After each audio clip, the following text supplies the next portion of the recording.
দক্ষিণ মেদিনীপুরের ভিতরে যে দোতলা ঘর আছে এই দোতলা ঘরের কোনো ইনকাম ট্যাক্স যেন সরকারে না নেয়।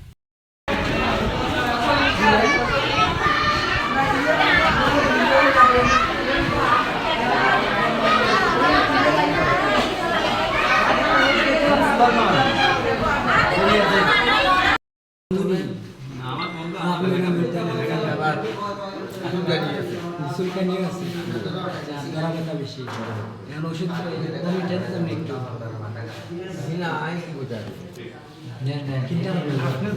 কিনতে পারবেন না এখান থেকে দেই এখানে যেগুলো আছে এইগুলো দিব একটা দামি দিব দিলে ধরা ব্যথা একটু কম বেশি নাকি দা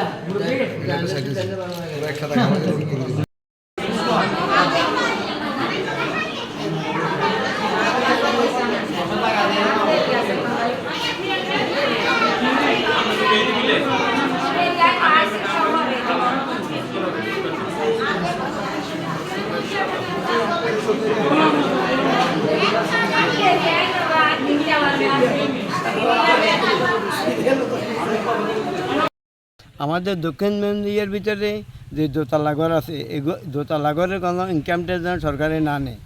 এই আশ্রয়কেন্দ্রে আমাদেরকে এই সহযোগিতা করতে পারে না, তারা আমাদেরকে যে সহযোগিতা খাপা দাবা চলা ফোতার যে সহযোগিতা করছে আল্লাহ দরবারে এই শুকরিয়া আদায় করতে পারতাম না।